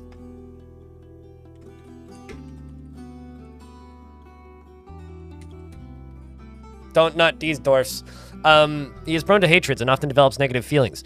He is inattentive to detail in his own work and prefers to present himself modestly. He likes to keep things practical without delving too deeply into the abstract. He is pleased by his appearance and talents and tends to not reveal personal information. He tends to avoid any physical confrontations and works to square his natural tendency with his respect to martial prowess. He doesn't handle stress well, and he doesn't seek out excitement. Well, that's not good. He finds obligations confining, though he is conflicted by this for more than one reason. He lowers his eyes when he's angry, and he laughs very loudly whenever he's nervous. He needs alcohol to get through the working day, and doesn't care about much anymore. He has two friends in the fort, which is Olin the Messenger and Saigon, and you're a member of the Virtuitous Cult. Wow. Welcome to the fort. You're a member of the Future Beans. Speaking of the Future Beans, I'm going to send them out to the military to go. I'm going to send this squatty out to go attack something. Because we are right here. Drinking beer. And I'm going to go attack Devil Haze. We're not going to steal their items, but I'm going to try and get other stuff. Good luck, dwarves.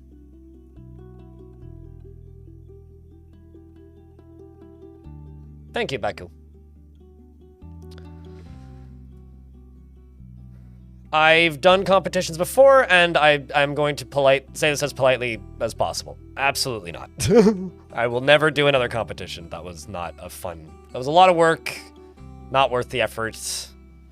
cost money because I had a prize, which was also a mistake. No, absolutely not. The worst thing that you can possibly do to your community is incite reasons for them to compete against one another. That's how you get communities like StarCraft, or actually Counter-Strike is probably a better example. That's how you get communities that actively hate each other. And I don't want my chat to hate each other. Yeah, I will never do another contest, especially considering like contests need judges, and things that I like are different than what other people like. And the one time I did a contest, most of the response I got to it was, "Why did he pick that one?" And no, absolutely not.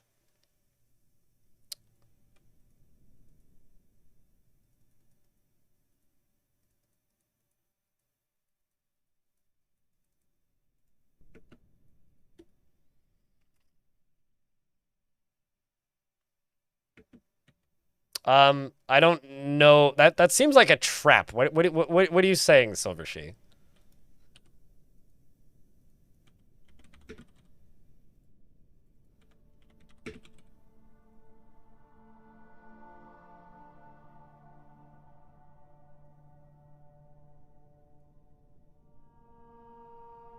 Check DF Discord, as in my Discord, or like.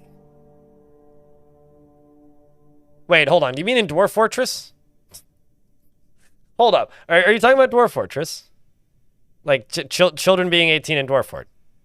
Okay. Thank you for the clarification there. They don't turn 18 until their 18th birthday, but their 18th birthday isn't the first, but their age number moves up on the first. So that means they haven't hit their birthday yet. So in like the Dwarf UI, it says that they are, this Dwarf 73. They could actually be 72 and haven't had their birthday yet if, say, like their birthday's on the 17th of Timber. Yeah, so just wait. I was like, hold, this seems like a trap, man. What are you trying to bait me into saying? Who are you? No, yes. In dwarf children become adults when they hit 18, but they might be in their 18th year, but they're not actually 18 yet. On the Chinese New Year? I never really thought about it that way, but I guess so. Feline? Exactly, Devilish. Hi.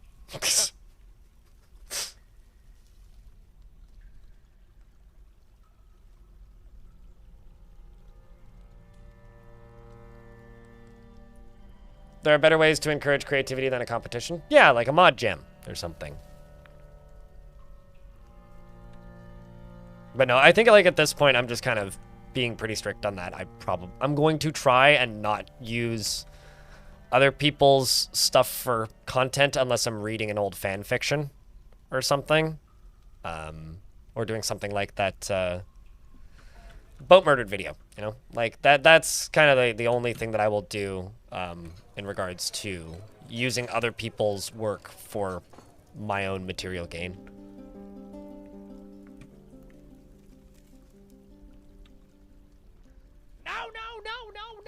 No! Like boat murdered, yeah. No! No! Has made major game design decisions on the basis of keeping DF non-competitive. It's the reason he spent weeks making a tutorial usually work instead of making an official tutorial world.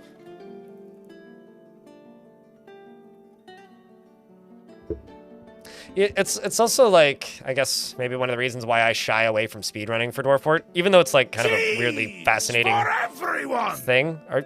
Now you're trying to tell me something? Like, what's with all this interruptions going on? Can I finish the sentence? Or I guess not. Let's see how many blocks I have. Let's just use mudstone. For the underbeds, these are Dwarf Fortress bunk beds.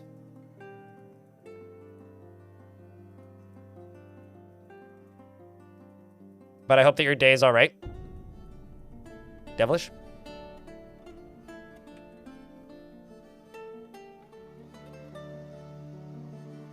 You wish that you could cheese?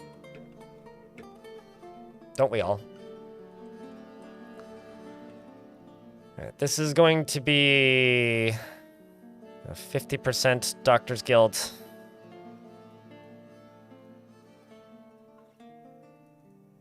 That's not done being floored yet. I need more bricks first.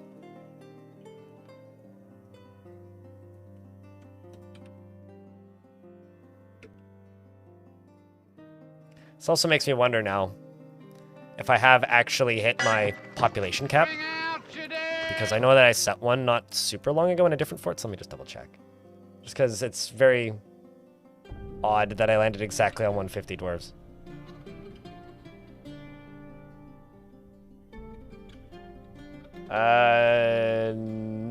Nope. 220. Good to know. Which is the default cap.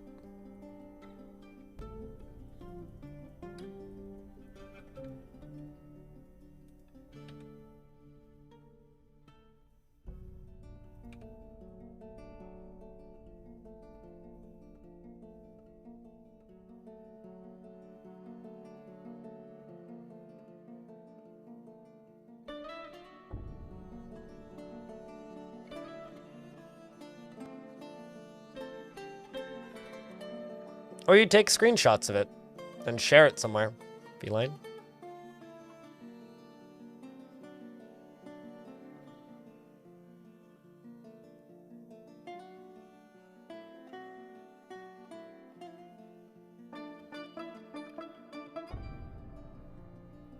An inebriated cat inspires you edge crafting a fringe satisfaction score until it turns your entire population upside down. I beggeth your pardon?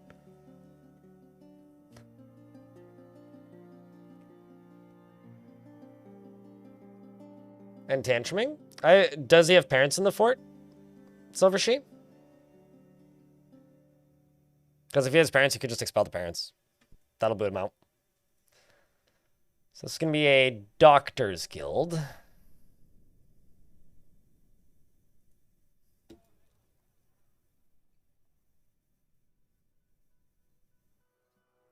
The list of uses is crazy. Yeah, it's also super rare, Thomas, in YouTube chat. Thomas says, why is Killer Knight's so useful in Dwarf Fortress? The list of uses is crazy. It's like, well, I mean, it's a good question.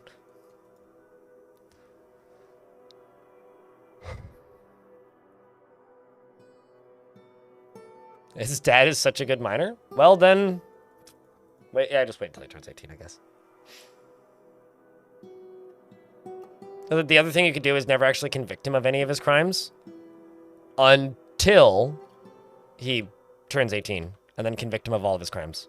I'm actually just going to ignore this one. I'm not going to make a Rangers Guild. I'm going to accept it, but not, well, fuck it. I'll make a Rangers Guild.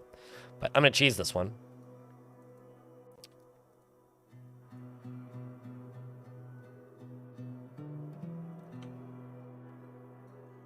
Haha! It's almost the highest possible score for one. Immediate, or the highest necessary score for this difficulty. Well, his dad's a good miner and his child is a bad miner. I get you. I don't know, what does he need in his life? Maybe you have the opportunity to redeem him.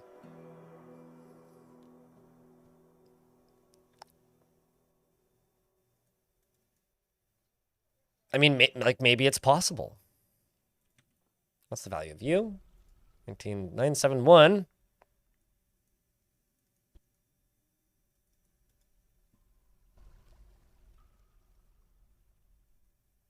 And what happens if you place the fort directly under semi-molten rock? Okay. Can the goblins mine through semi-molten rock? Is that what you're trying to figure out?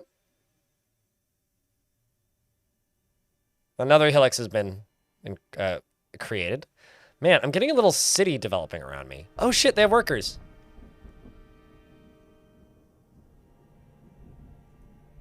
I'm absolutely going to do that.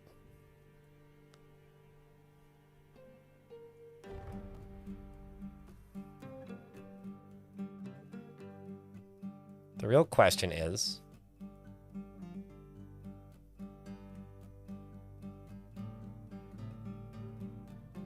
This is the weirdest artifact I've had happen here, is I've got this site that's linked to me, but I can't request workers from it.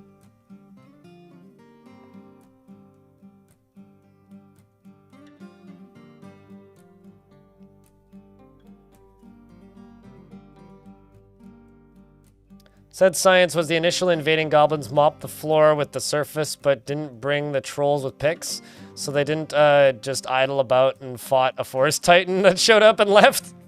Oh. So it wasn't very successful science. Further testing is required.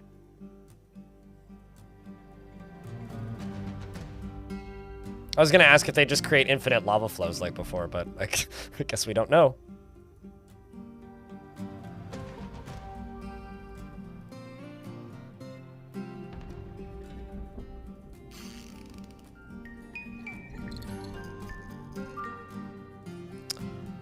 He's mad that I expelled his cousin who broke another dwarf's legs and needed new socks and making more socks, and maybe clothing industry is behind. I think I may have found the systemic problem that is causing these mood problems in your fortress. I think your fortress requires additional socks.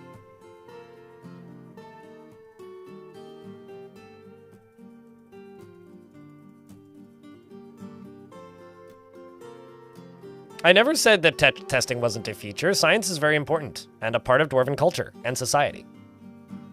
I think.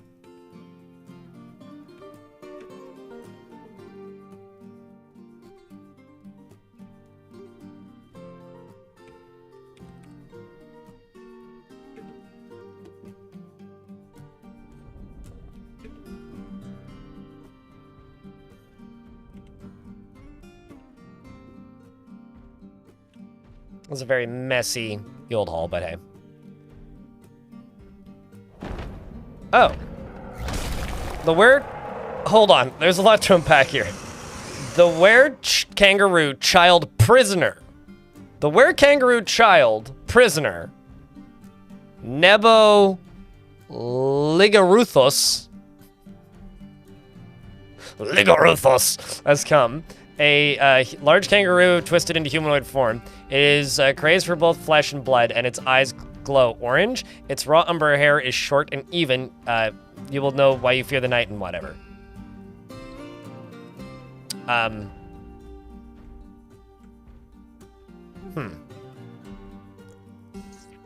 see if I can close the door.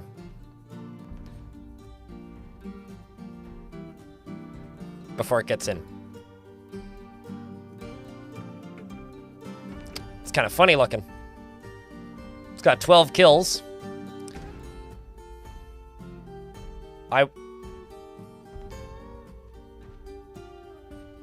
Well, it killed a cat. It's minus 28. Well, that's what the game thinks he is. His mother's named M. Danicock. That's the kind of last name you get bullied for having. Now you're a naked child. Well, she is unfriendly and disagreeable. See ya, kiddo.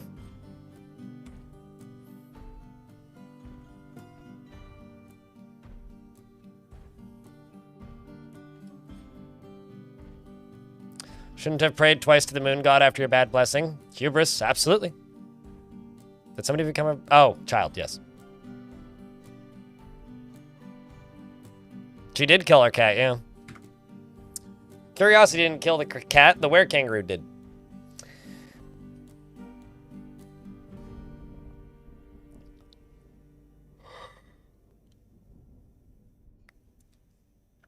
Cat saved the fortress? Well, I don't know.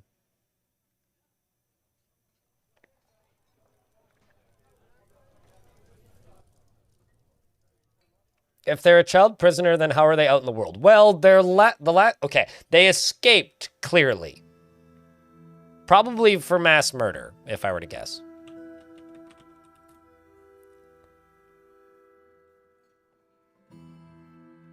Well, chat told me to save the fortress. The cat didn't save the fortress, you know?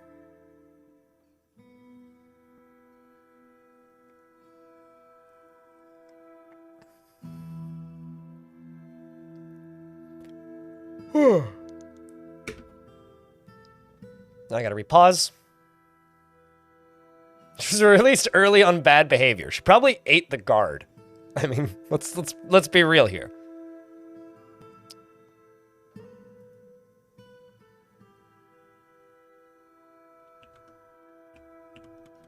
And we got another 10 seconds in these ads.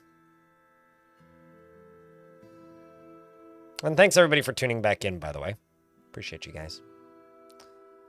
Because, you know, my whole power went out for a hot second there. All right. Let's go work on these bedrooms over here. So let's first unsuspend a few of these. Because one of the best ways to, like, sort out crappy moods is just get people into bedrooms. Honestly, like, just having a nice bed to sleep in and a roof over your head makes dwarves a lot happier. Strange how relatable these little pixel guys can be sometimes.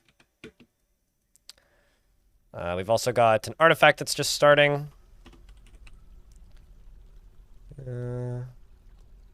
Let's grab these. I think that dwarf just claimed a stoneworker's shop.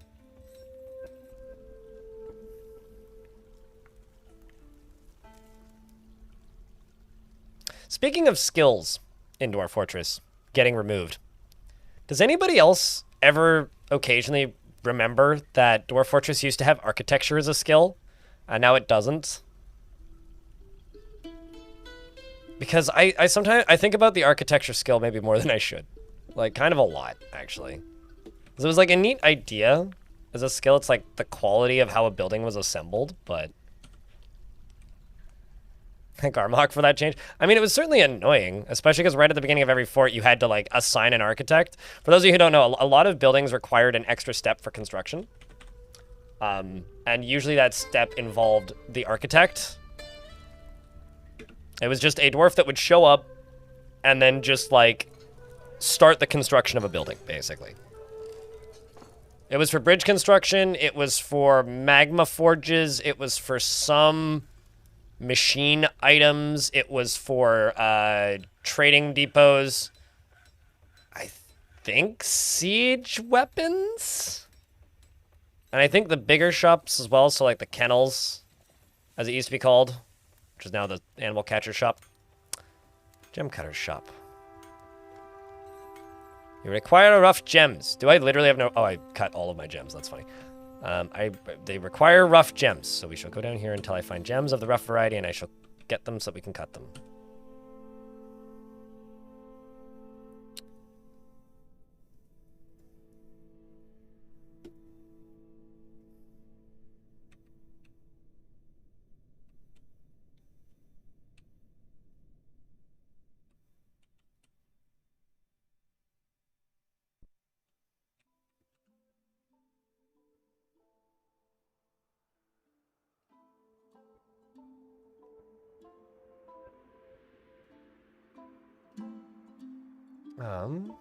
Why are people who are in prisoners called prisoners and not prisonees? Because I didn't write the English language and don't know how it works.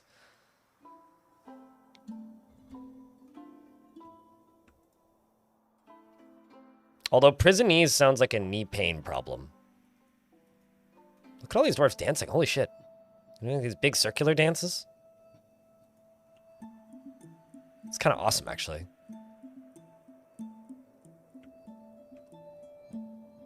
Neat.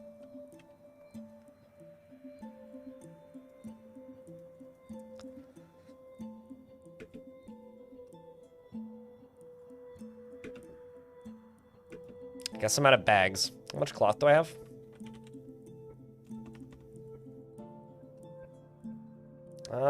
Let's just do cloth bags and just make like 90 of them.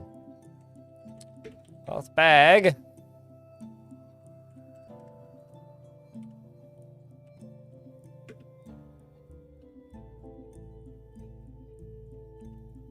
That's the value of you. You're good enough. And over here, bedrooms. Starting to look complete-ish. Let's get a bunch of these unforbidden. Get beds in the rest of these. At least the ones that still need them.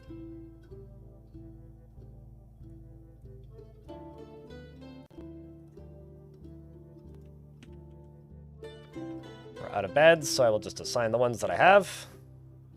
I do this manually, so I know how many more bedrooms I need to make.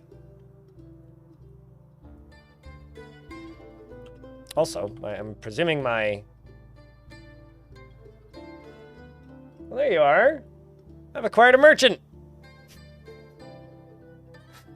That's kind of neat. He respects the development of his skill and is put off by other stuff. Can I put you in the military? Did they ever fix that? I wonder. That, traveling worker is the merchant. No, I can't put them in the military. They're not true citizens.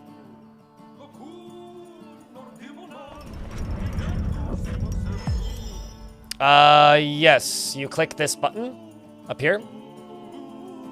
Or hit H on the keyboard. RGS. You go to a certain level and you can bind them to the F keys. Medtob has, the gem cutter, has created Rukolnir, a perfect citrine, and offers it to the music of beans. How nice of them.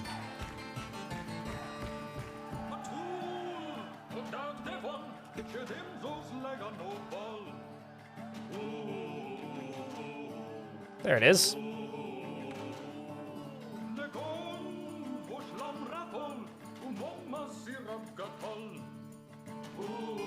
And also I need another display item. Also, chat, can I get a bunch of dancing emotes? I haven't heard the song play in a minute. My favorite bug fix in this patch, which I think is a very, very underrated bug fix, and I don't think anybody's gonna talk about it ever, because it's very small, in a way, or hard to notice, I suppose, unless you play an absurdly too much of this game. When Adventure Mode released, I had a bug where all of my forts only played the Adventure Mode music. Don't know why. But as of this version, it seems that they don't just play the music now. They will also play other songs from the game. And I'm so happy that it's doing that. It is so nice. He says as he's slaughtering puppies. Because for a good while there, like, I didn't hear this song for, like, the better part of a year. Okay, so according to Cordovus in the YouTube chat, because you don't prison people, you imprison them. Prison is a noun, not a verb. That's why they're prisoners and not prisonees. So, thanks for the grammar course.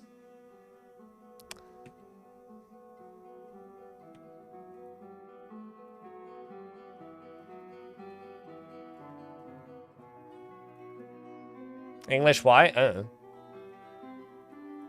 I'm just gonna use this as an excuse to blame the British.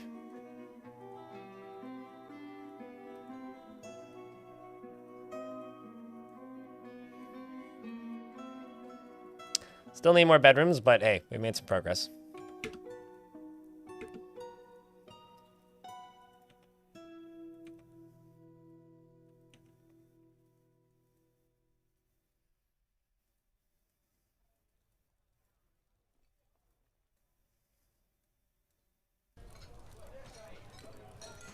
Could be worse. It's still not the French. Yeah, true. Age Lances has been founded nearly a day's travel and incorporated into my holdings. I now have more helixes. Hey, kids. I heard you like helixes. How about some helixes for your helixes?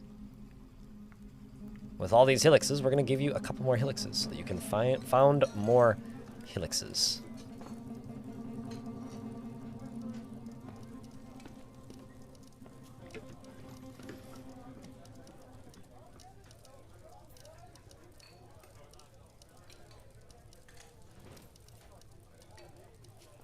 I'm going to tell you this, suspicious salad. I failed English. Genuinely, I have no idea. Like, true story, no idea.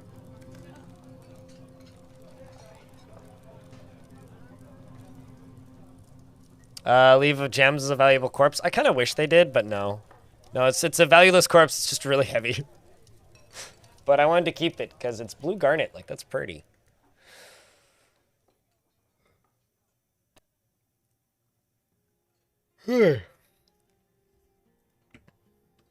Okay, chat.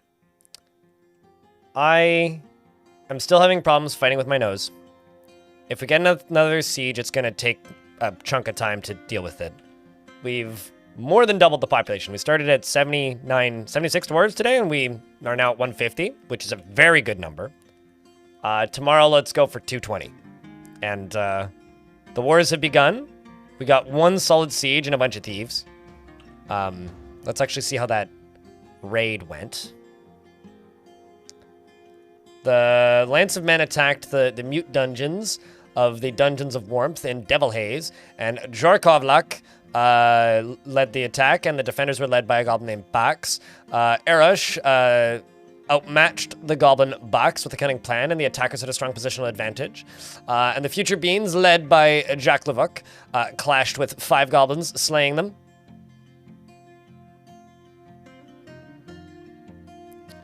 And a goblin was struck down. Another goblin was struck down. Sergeant Donut happened upon by a goblin, like was ambushed, but Sergeant Donut prevailed. Same thing happened to the goblin Smatsu.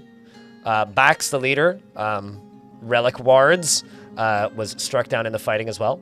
And finally, at the very end, a goblin named Duxkong was struck down by a dwarf named Aiden. And my dwarves were victorious. We also stole some books unrelated. All right, well, I think today was a success, aside from my power going out. So thanks to everybody for tuning back in after the power went out. I will be back with this fortress tomorrow. We're going to do a Friday stream this week. Maybe even do a weekend stream this week if I'm up for it. But mostly this weekend's going to be spent editing. But there will be a Friday stream this week, so you will see me here tomorrow. I'm going to go hang out with Orange TJ, who's in chat probably, because they're flying home tomorrow. He's been hanging out at my place for a week on vacation. So yeah, we're gonna call it now. I think that's me for the night. That's us for the day. That's it for us and now.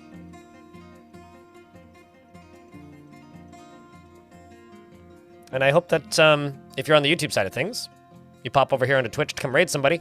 Otherwise, we will see you YouTubers normal time. Whoopsies. Tomorrow. And Twitch chat, definitely stick around. We're gonna go raid someone playing dwarfs.